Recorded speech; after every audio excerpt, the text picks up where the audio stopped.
निशा उरांव जैसी शख्सियत अब कूद चुकी है, वे पोस्ट कर रही हैं, ये सवाल खड़ा कर रही हैं कि चूंकि विजय हांसदा एक क्रिश्चियन है, ईसाई धर्म को मानने वाले हैं और उस हालत में यदि वे एसटी सीट से चुनाव लड़ते हैं तो यह आदिवासी समाज की हकमारी है। ईसाई आदिवासी के साथ सरना आदिवासी का रोटी बेटी का रिश्ता नहीं हो सकता। निशा उरांव कह रही हैं कि दो दो नाव पर सवारी कर आप नहीं चढ़ सकते और आपका यानी जो भी धर्मांतरित हैं उनका एसटी समुदाय से नाता नहीं रहता है। वे आदिवासी समुदाय को बांटना चाहती हैं और कहीं ना कहीं उनका उद्देश्य भाजपा को, आरएसएस को फायदा पहुंचाने का है।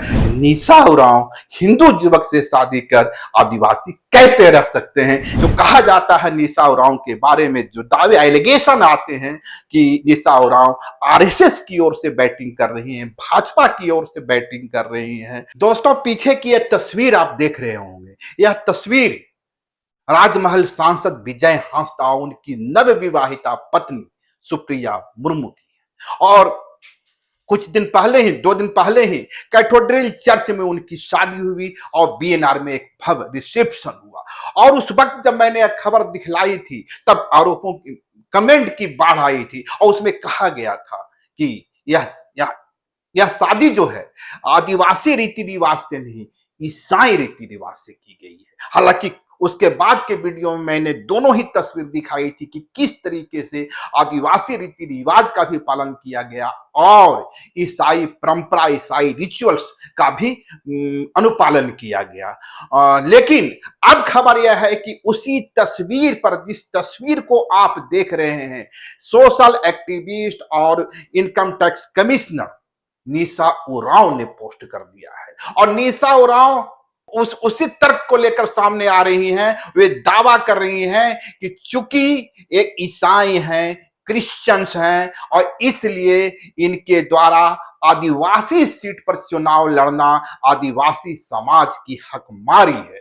दरअसल कल ही या परसों भी मैंने बताया था कि विजय हांसदा की जो शादी हुई है, जिस चर्च में हुई है, और उसको लेकर आदिवासी समाज का एक तबका बेहद आक्रामक है। और मेरे कमेंट में भी आ रहे थे, फोन भी आ रहे थे और कहा जा रहा था कि विजय हांसदा चूंकि क्रिश्चियन हो चुके हैं, ईसाई धर्म को स्वीकार कर लिए हैं, इसलिए उन्हें एसटी रिजर्व सीट से चुनाव नहीं लड़ना चाहिए।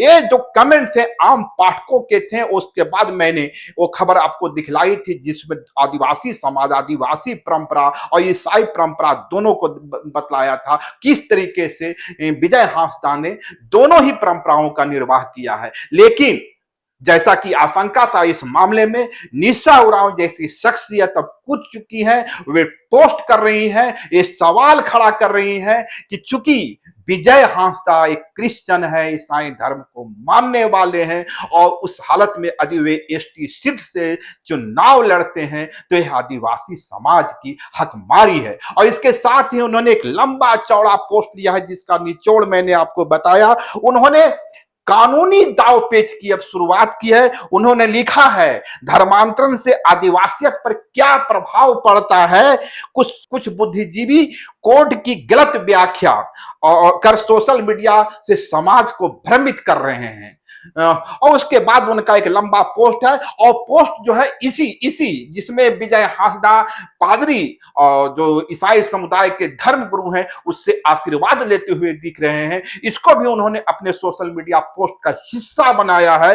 आगे वो लिख रही हैं, माननीय कोर्ट ने आदिवासी पहचान के लिए 4 मापदंड तय किए हैं। वो मापदंड है रीति रिवाज, सामाजिक संगठन, सामुदायिक जीवन तथा समुदाय द्वारा स्वीकृति। बाजबते हुए अपील नंबर दे रही हैं। उनका कहना है अपील नंबर 1580 ऑफ 2026। तो इसके आगे वे लिख रही हैं, सामाजिक संगठन, ईसाई आदिवासी सामाजिक संगठन कैलेशिया, पैरिश, डायोसिस इत्यादि होता है, जबकि सरना समाज का आदिवासी संगठन पढ़ा, मांझी परगना इत्यादि होता है। ईसाई संगठन में सरना आदिवासी की कोई जगह नहीं है, किंतु सामाजिक संगठन में कुछ धर्मांतरित आदिवासी द्वारा सांस्कृतिक घुसपैठ की जा रही है।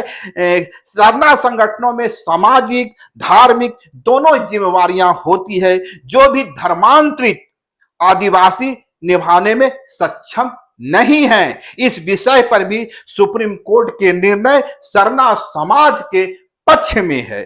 सामुदायिक जीवन धर्मांतरण के बाद गोत्र व्यवस्था से जुड़ी कई नियमों में बदलाव आता है। उदाहरण, शादी गोत्र के अनुसार नहीं होता है, बल्कि चर्च के अनुसार होता है, जैसा कि विजय हांसदा ने किया है। टोटम का अस्तित्व समाप्त हो जाता है। मैं आपको बता दूं, आदिवासी समाज का बुनियादी पहचान उसका टोटम से होता है। इसी बात को निशा उरांव कह रही हैं कि टोटम का अस्तित्व समाप्त हो जाता है, क्योंकि पूर्वजों की पूजा समाप्त हो जाती है। अगर दो नाव पर पैर रखकर चलते हैं तो वह भी स्वीकार नहीं है, जैसा कि विजय हांसदा अपनी शादी में दो दो नाव पर चलते हुए दिखाई दे रहे हैं। मैंने वो तस्वीर आपको दिखलाई थी, एक बार फिर से देख सकते हैं आप कि किस प्रकार विजय हांसदा की शादी में ईसाई धर्मगुरु का आशीर्वाद प्राप्त किया जाता है। ईसाई परंपरा के अनुसार शादी की जाती है, लेकिन उसके साथ ही आदिवासी समाज का जो कल्चर है, उसका जो रस्मो रिवाज है, उसकी जो परंपरा है शादी को लेकर, उसका भी पालन किया जा सकता है। इस विजुअल में आप उसको भी देख सकते हैं। अब उसी पर निशाना साध रही है निशा उरांव, कह रही है कि दो दो नाव पर पैर रखकर चलना से भी यह मामला बनने वाला नहीं है। समुदाय द्वारा स्वीकृति, आगे लिखती हैं, ईसाई आदिवासी के साथ सरना आदिवासी का रोटी बेटी का रिश्ता नहीं हो सकता, नहीं रहता है। उपरोक्त से माननीय न्यायालय का आदेश स्पष्ट है। वे कोर्ट का उदाहरण दे रही हैं। धर्मांतरण के बाद रीति रिवाज, सामाजिक संगठन, सामुदायिक जीवन, समुदाय द्वारा स्वीकृति सब कुछ प्रभावित होते हैं। अतः धर्मांतरण के बाद अनुसूचित जनजाति में नहीं बने रह सकते हैं। इस विषय पर सरना समाज को अब आगे बढ़ने की जरूरत है। वे सरना समाज से अपील कर रही हैं कि अब इस मुद्दे पर आगे बढ़ने की जरूरत है। कानून भी समाज के पक्ष में है। और उसके बाद वे इस तस्वीर को अपने सोशल मीडिया पोस्ट पर जारी करते हैं, जिसमें विजय हांसदा और उनकी नव विवाहिता पत्नी यानी सुप्रिया मुर्मू ईसाई धर्मगुरु से, पादरी से आशीर्वाद ले रहे हैं। तो जैसा कि मैंने कहा था कि मुझे इस बात की आशंका पहले से थी कि इस विवाह को भी, इस निजी जीवन को भी कहीं ना कहीं मुद्दा बनाया जाएगा, और यही कारण था कि कल मैंने वो वीडियो बनाया था और दोनों ही तस्वीर मैंने आपको दिखलाने की कोशिश की थी, जिसमें ईसाई समुदाय यानी धर्मगुरु से, पादरी से आशीर्वाद ग्रहण कर रहे हैं, और दूसरी तस्वीर मैंने आपको दिखलाई थी कि जिसमें वे आदिवासी समाज का जो रिचुअल्स है, रीति रिवाज है, रूढ़ी है, उसका वो पालन कर रहे हैं। लेकिन निशा उरांव कह रही हैं कि दो दो नाव पर सवारी कर आप नहीं चढ़ सकते, और आपका यानी जो भी धर्मांतरित हैं उनका एसटी समुदाय से नाता नहीं रहता है। आपको हम बता दें, कभी कुछ दिन पहले ही निशा उरांव ने लातेहार, यदि मैं भूल नहीं रहा हूं तो लातेहार के गांव में पादरियों के और उसके धर्म गुरुओं को प्रवेश पर प्रतिबंध लगाने का पोस्टर लगा दिया था। उसमें साफ लिखा हुआ था कि इस गांव में किसी भी पादरी की अनुमति या धर्म, ईसाई धर्म के धर्मगुरु की प्रवेश की अनुमति नहीं है। उसको लेकर भी बवाल हुआ था।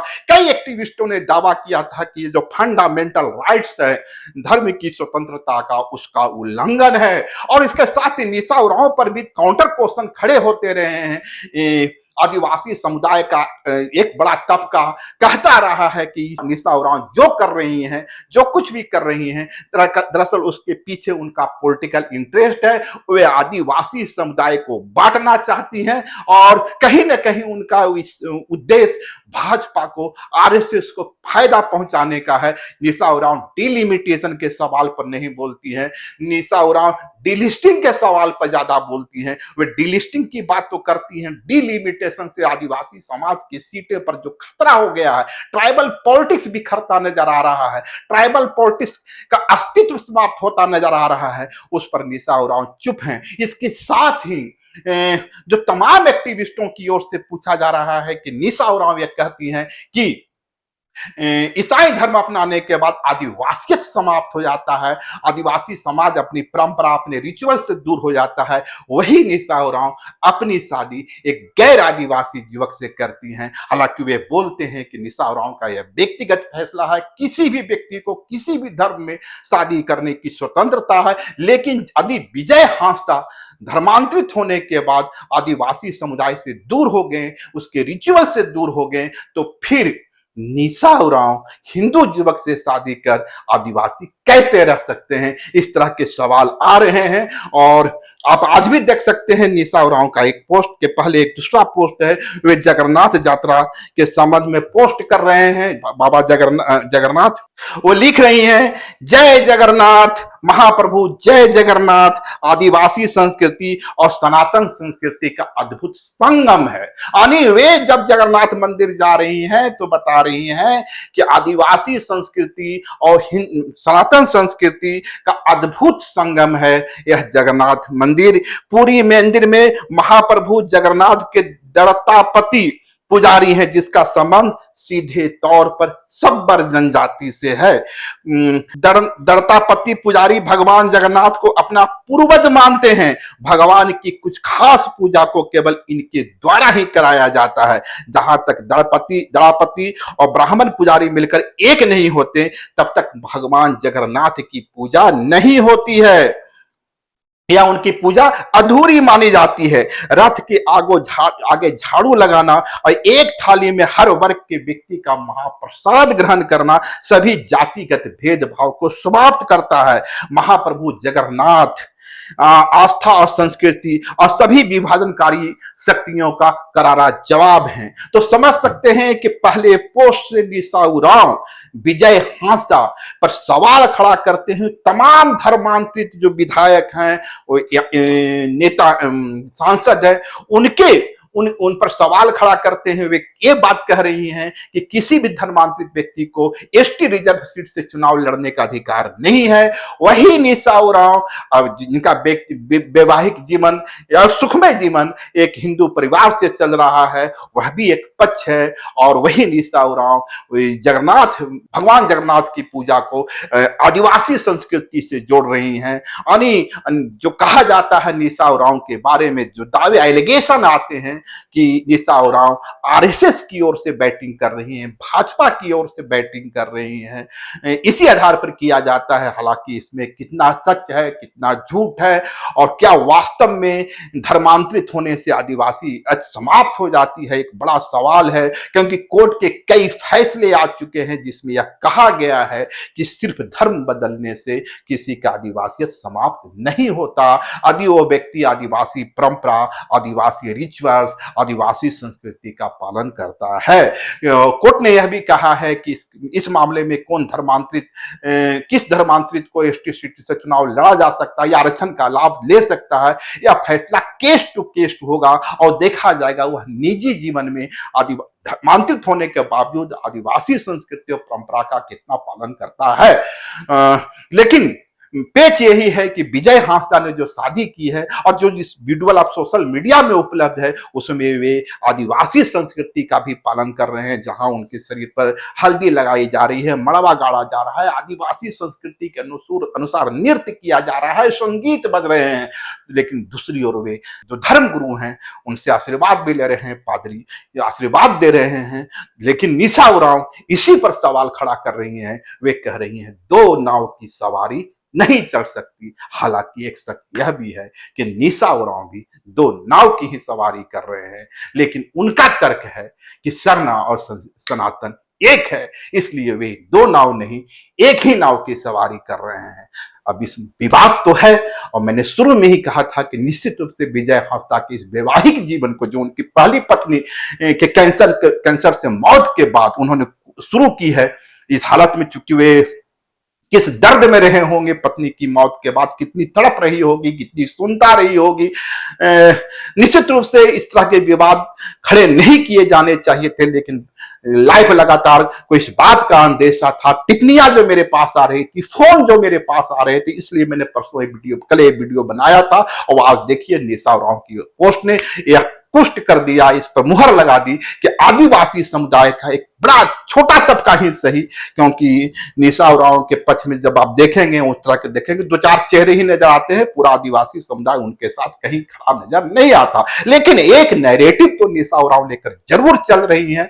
उस नैरेटिव के पीछे चूंकि भाजपा और आरएसएस के तमाम मंचों पर वो रहती है, तो कहा जा सकता है कि इसकी बैटिंग कहीं और से हो रही है। लेकिन बड़ा सवाल है इस बैटिंग का कानूनी आधार क्या है, क्योंकि मैंने कोर्ट का एक रेफरेंस दिया जिसमें कहा गया 1 to 1 केस टू केस फैसला होगा।